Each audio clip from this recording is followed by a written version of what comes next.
with the Srimad Bhagavatam. This is Canto 3, Part 2. And we are now in a new chapter, that is chapter 18.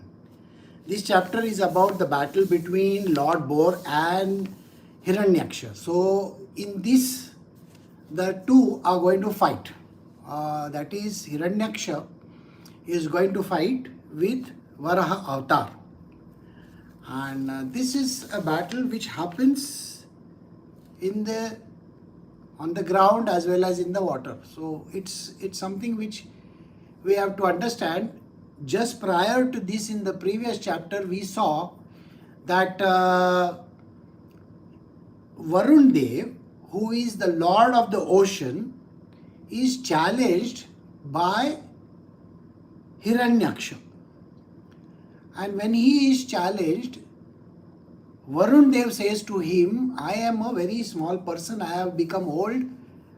If you have to fight, why don't you go and fight with the enemy who is as big as you? So why don't you go and fight him?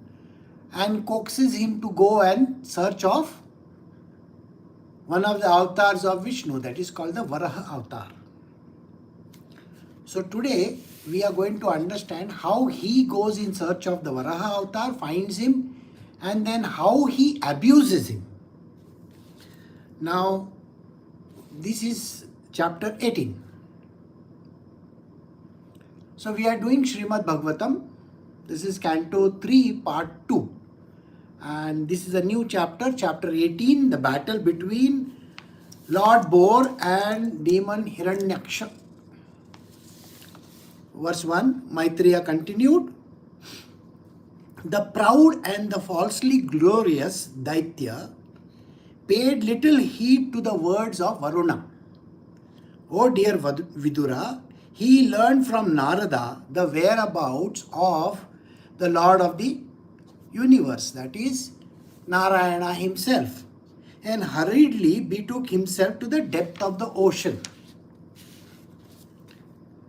Verse 2, he saw there the all-powerful Narayan in his boar avatar, bearing the earth upwards on the ends of the tusk and robbing him of the splendor with his reddish eyes. The demon laughed. Oh, an amphibious beast! Now, we have come to the point in a story where Vidura is told about this avatar by Maitreya Muni. Remember, Vidura has gone in search of Maitreya Muni. Maitreya Muni is now telling him the story of creation from the beginning. So, the story of Varaha avatar is going to take place. So, he is talking about the birth of the two demons, that is Hiranyaksha and Hiranyakashyap, and how Hiranyaksha wants to impress his brother, goes and captures the heavenly kingdoms. Indradev runs away from his kingdom, leaving the kingdom behind for the demon to take charge. And then his brother is taking charge of the earth, whereas he says, now I will go inside the ocean and take charge of the ocean. Now, prior to all this happening, if you remember, 100 years have passed where these two creatures were in the womb of their mother. And the earth was inundated with water. It had sunk below. And there are lots of calamities had come. So most of the earth was below water. And the avatar which was responsible for lifting it up from the water was this Varaha avatar. So far so good. Now Hiranyaksha, he asks Narada, where is this particular avatar? So Narada tells him that this avatar is below the waters. What is he doing? He is lifting the earth from below on his tusks. And it is an amphibious avatar, which means either it can live in the water as well as in the land. So this avatar is lifting this earth. And Hiranyaksha goes over there and looks at this very strange avatar. See, an idea which we have about God, for that matter any God, don't we feel that God needs to be very beautiful and good looking and all those kind of things? The general idea is at least God is in the human form, isn't it? Like if I think in terms of a Shiva or a Narayana, or even for that matter Brahmadev, they are goddesses, we are always thinking in terms of human form. Why is that a human form? Because human form is supposed to be a very beautiful form. It is made with an intention of rising above itself. The godly forms are made of what? A subtle forms. Remember this. All the gods are in the subtle world. They are not in the physical world. That means bodies and all is not a part of their world. They can assume a body. That is one thing which we should know. Assumption of a body means take up a form. So they may go to Prakriti and request Prakriti to give them a form of some kind. Now, here is Narayana taking a form. This form always stems from the Prakriti point of view. Okay? What is Prakriti? Prakriti is Mother Nature. Now, if I were to have a form which is subtle, can I do anything in this world? A subtle form can walk through walls, right? We have seen ghosts and all, they can walk through the walls. But can that form actually do physical damage to me? No. Can I understand that form? I don't think so. It is near impossible to know this form. Because being subtle, we cannot understand. As a human being, we have to see, touch, feel. Our senses have to work. And then only the form is visible. Otherwise, we cannot understand.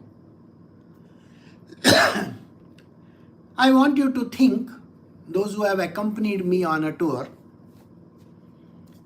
many a times, I tell you that this form is there with us just now. Are you able to see that? No. What you get to see is a human being over there. And when you look at a human being, you are not going to have that great idea that this is a God who is walking amongst us. Nobody has this idea. Because we are attuned to looking at things from a material worldly perspective. Human beings are always very skeptical. They are always doubtful about things. So they cannot even see God in their midst, amongst them. This is something which we have to think of. Why? Because when God walks amongst us, we are only looking at a human being and thinking that, oh, he is a human being.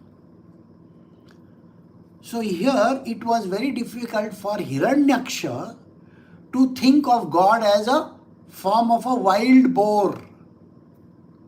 He says, naturally he is laughing at it and he's saying, look at this God's form. He is a wild boar. He's making fun in a very derogatory fashion. And look at the way he says to him those words. The demon addressed the Lord thus: O best of the demigods, dressed in the form of a boar, just hear me. This earth is entrusted to us. the inhabitants of the lower region, and you cannot take it from my presence and nor be heard by me. So look at the way how he addresses. You rascal, you have been nourished by your enemies to kill us, and you have killed some demons by remaining invisible. Oh fool, your power is only mystic. So today I shall enliven my kinsmen by killing you. Look at the way he is talking to Varaha avatar. The land belongs to Varaha. Whom does that land belong to? The Lord himself. Here is a demon coming to occupy the land. He is putting false claims on the Lord, saying that this is mine. I have thrown you out. The demon is addressing the Lord, saying that, see, I have thrown you out, and please don't be in this land. This is mine. The water is mine, the land is my brother's, and the skies are mine. The God's world and the demonic world, this world which is below water, belongs to me. What is this you are hiding over here? He calls him by names. And he says, you are just a bore. You understand? You are just a pig. I mean, just imagine somebody is addressing God in the form of a pig, in very derogatory fashion. And this is just hear from me. All this, whatever that is there, is mine. I am the master of this place. Even the people living over here are mine. The inhabitants are also mine. And you cannot take them away from me. You don't have the right to take them away from me. My enemies, my people are nourishing you. I mean, just imagine that. The land, the water, the air, the whole universe belongs to the Lord. And here is a demon saying to the Lord, my people are taking care of you. I mean, just imagine this statement. What does this tell you? That the ego and the arrogance of a demon is such that the demon thinks no end of himself. And he believes that these are my people. And from which angle have they become yours? So, he says, you have been nourished by our enemies. That is, you are there and you want to kill me?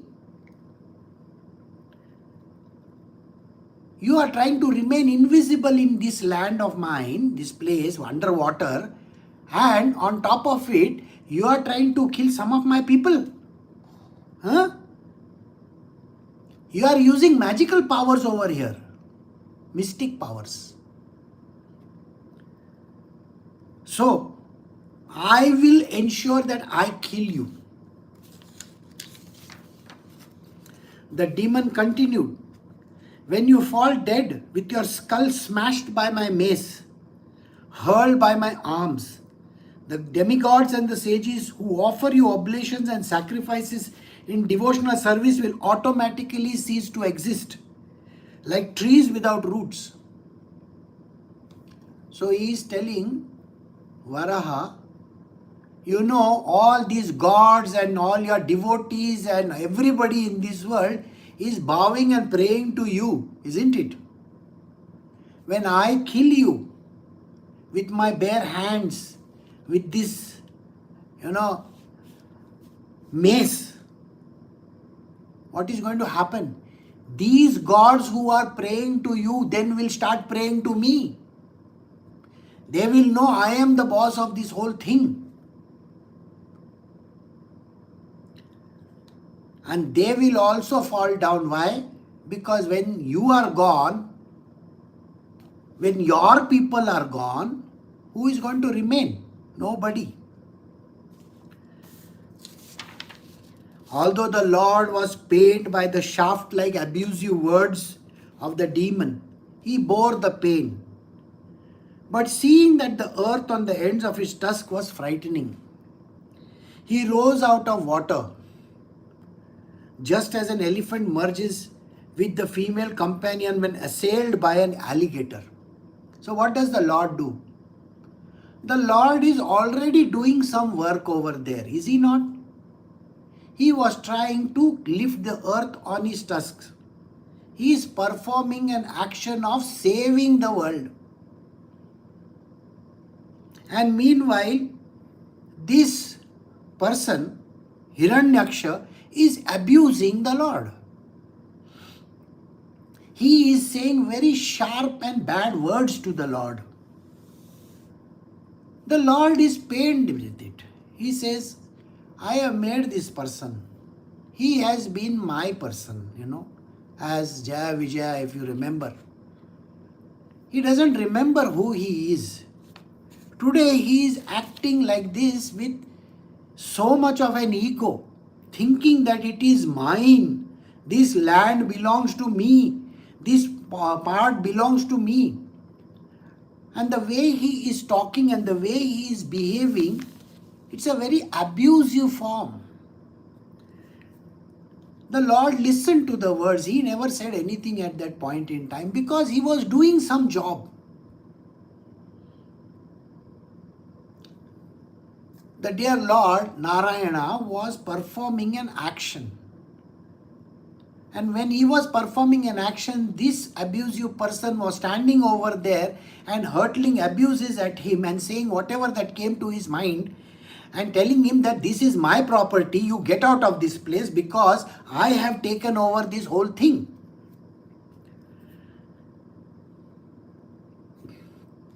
So the Lord is continuing with his own actions. He lifts the earth from the bottom of the ocean. Because duty is very, very important. Serving the world is always a priority. Our first job in life is to always serve the world. Serve God's purpose. Here God is serving the purpose. Can you see that? His job is priority, to save this world. So he is trying to save. He doesn't utter a word at that point in time.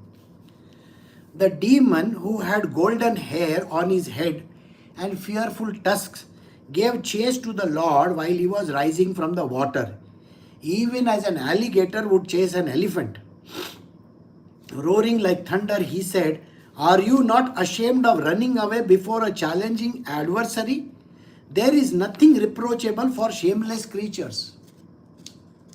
The Lord is he is listening to the words, but there is a job to be done. What is the job that is to be done? The job of saving the world has to be performed first. So he is focused on saving the world. So he is lifting this ocean, the land from the ocean, and paying more attention to it so that the land can be lifted up. And meanwhile, this demon who is behind his back is saying some kind of words which are hurtful. He says, look, this fellow is running away from me. Instead of turning around and fighting with me or saying or doing something, what is he doing? Okay, so he is just running away. Instead of accepting my challenge and fighting with me, look at him. He is only after lifting the earth. He is running away. And he follows him from behind. And he calls him a reproachable and a shameless creature. I want you to think. Is the Lord reproachable and is he a shameless creature? No. A benevolent being. Somebody who always thinks good about the whole world. His actions are misconstrued by this demon. The demon looks at these actions as if this person is running away. Whereas he is not running away. he is only performing a good action, an action which is going to help mankind. The Lord placed the earth within his sight on the surface of the water and transferred to her his own energy in the form of ability to float on the water. While the enemy stood looking on, Brahma, the creator of the universe, extolled the Lord, and the other demigods rained flowers on him. So the Lord is continuing with the task. He is not forgetting that he is performing a duty just now. The Lord's job is to perform the duty to perfection. So he lifts this entire earth and he gives the earth the power to float. And when that happens, Brahmaji and all other gods in the heaven are looking at this spectacle. The spectacle of the Lord lifting the earth and keeping it on the ground, and it is now floating on top of the ocean. And they are all clapping for him and showering flowers and praising him with songs and prayers. Whereas the enemy was just looking on with scorn. Imagine, Hiranyaksha is looking at this God lifting this earth with scornful eyes. Look at him. The demon who had the wealth of knowledge of ornaments, bangles, and beautiful golden armor on his body chased the Lord from behind with a great mace. The Lord tolerated his piercing ill words, but in order to reply to him, he expressed his terrible anger. Now here is this demon trying to run after the Lord. The Lord has lifted this earth and put it over there. This demon is coming behind him and shouting abuses at him and telling him, what is this, you are running away from me or what? The demon is very rich. You can see he is wearing ornaments, bangles, beautiful golden armor and all that. You know, those who are these kind of arrogant creatures, they are always thinking no end of themselves because of the gold and the wealth and things like that that they seem to have. But who has given them that? It's the Lord who has given them that, isn't it? But yet these people think no end of themselves. So the Lord was just listening to the words. He was tolerating him for a very long time. See, think like this. The Lord has a lot of patience. He can see the other person doing so many mistakes, calling names and doing all kinds of things. The Lord is full of compassion and forgiveness. So the Lord forgives in the beginning. He says, okay, this person doesn't understand. So let me forgive him. And the Lord is in such a manner showing the world that we don't have to bow down to people who abuse and do these kind of wrong things in the first place. You have to tolerate it. It's like the piercing of these bad words is being tolerated by the Lord up to a certain point. And then the Lord looks at him because now he has finished the task of putting the earth back on land and making it float, okay, with his power. So what does he do? Now he looks at that demon and he is now very angry. Narayana's form Varaha said, indeed, we are creatures of the jungle and we are searching after hunting dogs like you. One who is freed from the entanglements of death has no fear from the loose talk in which you are indulging, for you are bound by the laws of death. So the Lord looks at him and says to him, you know, I live in the jungles, wild boar. And there are lots of creatures in the jungles who run after us like this. We are not scared of anybody. You think I am scared of people like you? You are anyway going to die. I am not going to die. I am eternal. I am the Lord. I don't have to die. The fear of death is the greatest fear in the world. People are afraid of death. That is why we try to protect ourselves even underwater or wherever, isn't it? How much does a person try to protect himself? Quite a lot. So think on those lines. The Lord looks at the creature and says, you know what? You are a frail human being. A kind of a creature, demonic creature. You are always afraid of death. You are afraid that one day you will be dead. I am not afraid of anything because I manage all these things. I am the master of this entire creation. I am the one who gives birth and the one who gives death as well. I am the one who puts the earth under water. I am the one who lifts the earth from the water.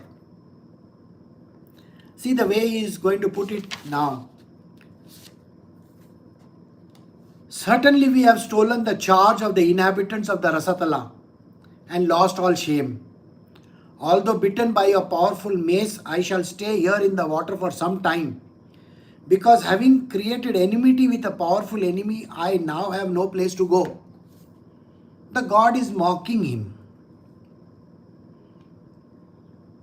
He says, you know what? The earth I have placed on top. Now I am going to lie in this water for some more time. I have already made enemies with you because you think I am your enemy, isn't it? You came in search of me. And anyway I have to kill you. Right? That is ordained. So let me lie down on this same ocean for some more time. Yeah, I am afraid of you. What am I to do? I look at you and I think, oh my God, look at this person. He's got some, tusks and stuff like that. He's such a dreadful creature. I always look at you and people like you thinking that, okay, look at this idiot. Let this idiot think that I am afraid of him. It's a feigned way, he is feigning it. He is not doing it deliberately. He is doing it deliberately. The Lord shows him, oh, I am afraid, like that. And look at me, I have no place to go. I am under your mercy. Poor me. I have to stay in your place, isn't it? In your land. You are the one who has taken charge of this, isn't it? And poor me, I have to stay with you amongst these places. Then he says, you are supposed to be the commander of many foot soldiers. And now you may take prompt steps to overthrow us. Give up all your foolish talk and wipe out the cares of your kith and kin by slaying us. One may be proud, yet he does not deserve a seat in an assembly if he fails to fulfill his promised word. So the Lord is again challenging him into telling him, yeah, you have a brother, you have a mother, you have all your relatives up there. And you have told him, I am going to take charge of this whole water, underwater, and the all the skies and the heavens and everything. Now you got to keep your word, isn't it? You remember Varun Dev did the same thing. You know what Varun Dev did? Varun Dev did was, he said, no, I have become old. You go and fight with the Lord over there. And here the Lord is saying, yeah, you have given your word, isn't it? You are going to fight me, you are going to kill me. So give up all your foolish talk and wipe out the cares of your kith and kin by slaying us. Don't keep on talking like this, trying to abuse me all the time. What is this? You're hurling abuse at an enemy like me? Huh? It is below your dignity. You are a great person, isn't it? And because you are such a great person, naturally, I am afraid of you. And because I am afraid of you, I am thinking that now you are going to kill me. Oh my God, look at him. He is going to kill me. So, you may be proud. But if you want to be that Lord yourself, you have to slay the enemy first. Why are you talking so much? Don't talk. Do your job. Come, let's have a fight. It is called provocation. The Lord is provoking the enemy. So look at the way he is provoking the enemy. Now Sri Maitreya said, the demon thus challenged by the Lord, that is Narayana, became angry and agitated. And he trembled in anger like a challenged cobra. Hissing indignantly, all his senses shaken by wrath, the demon quickly sprang upon the Lord and dealt him a blow with his powerful mace. So after being provoked so much by the Lord, the demon gets very angry. He says, you are talking to me like this? Huh? Who do you think you are? You are just a small fry, you know that. You are just a small Varaha avatar. What is this? You are like a boar, a pig. I will crush you like this. And he takes his mace and he wants to beat the Lord. The Lord, however, by moving slightly aside, dodged the wild mace blow aimed at his breast by the enemy, just as accomplished yogi would elude death. So the Lord just does an evasive action, he just moves aside. The mace swings and it goes like this and nothing happens to him. Then Varaha now exhibited his anger and rushed up to meet the demon, who bit his lip in rage, took up his mace again and began to repeatedly brandish it about. You can imagine this action being happening over there. The Lord is now looking at him. Imagine, the form of Varaha. He looks at him and says, oh, you are trying to swing this mace at me? I also know how to do this. So both these people look at each other. The God and the demon. They look at each other. And the demon then takes up his mace and says, now I will kill you. With his mace, the Lord struck the enemy on the right of his brow. Okay, the right of his brow. But since the demon was expert in fighting, O gentle Vidura, he protected himself by a maneuver of his own mace. So when he was hitting him on the brow, he held the mace like this in his hand and deflected that. In this way, demon, Hiranyaksha and the Lord, the personality of Godhead, that is Varaha avatar, struck each other with their huge maces, each enraged and seeking his own victory. There was the keen rivalry between the two combatants. Both had sustained injuries on their body from the blows of each other's pointed maces, and each grew more and more enraged at the smell of blood on the person. In this eagerness to win, they performed maneuvers of various kinds, and the contest looked like an encounter between two forceful bulls for the sake of a cow. Now these two are fighting with each other. They are swinging their maces at each other, fighting with each other. Somebody's mace is hitting the other person, and there is a lot of blood flowing from everywhere. The water has become red in color. The whole, the fight scene is livening up over there. And then he says, take this, take this, take this. And it is going on and on like this. And the contest between the two, it is like the two bulls are, when the two bulls come, they go boom, like that go, no? In that manner, they are fighting with each other. O descendant of Kuru, Brahma, the most independent demigod of the universe, accompanied by his follower, came to see the terrible fight for the sake of the world between the demons and the personality of Godhead who appeared in the form of a boar. So all the gods also joined over there.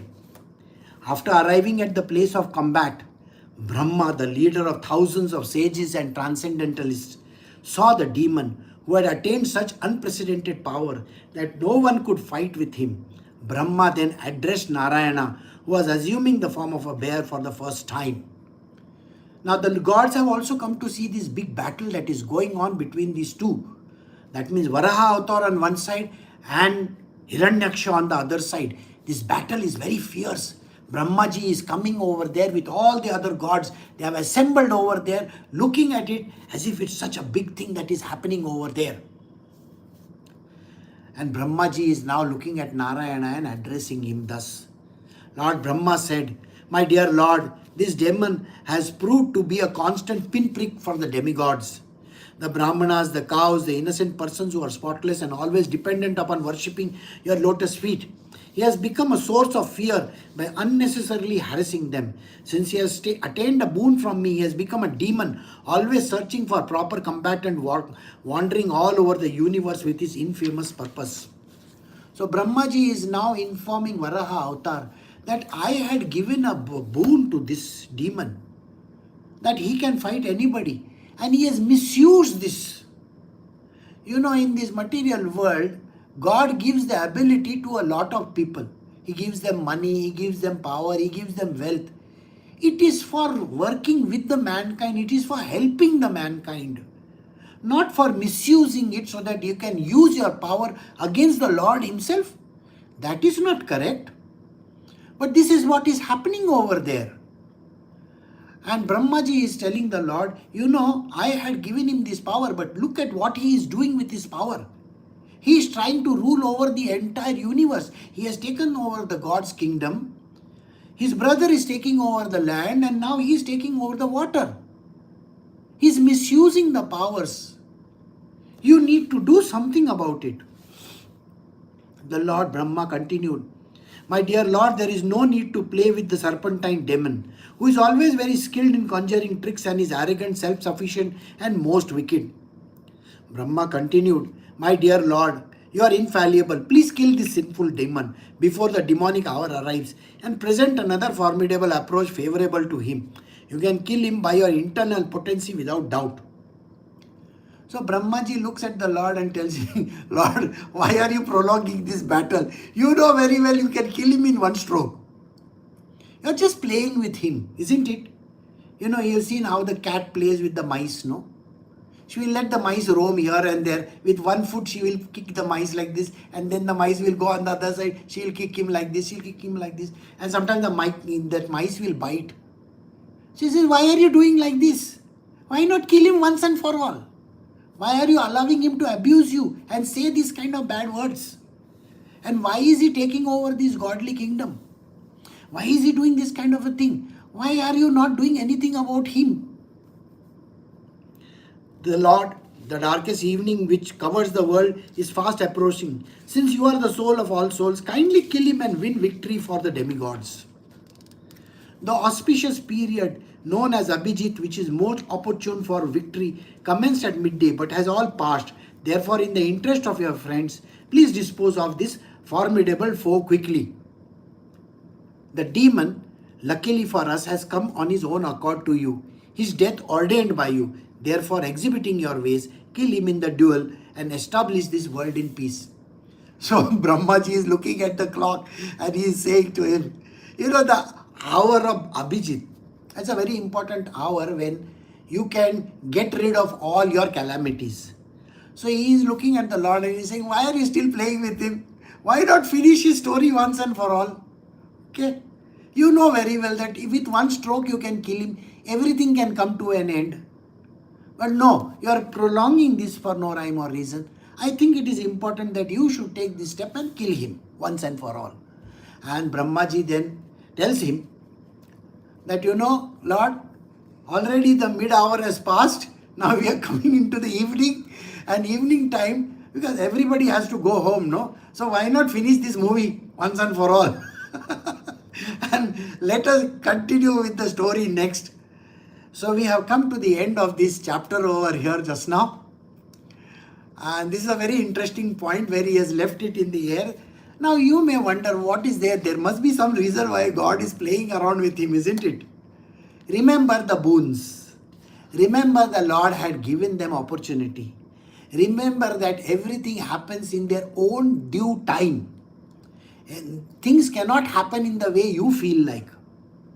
They will all take time. They will all happen at the right moment. And the Lord waits for him. He waits for that 100th abuse also. Okay? because he has to give multiple chances for the other person to rectify his own path.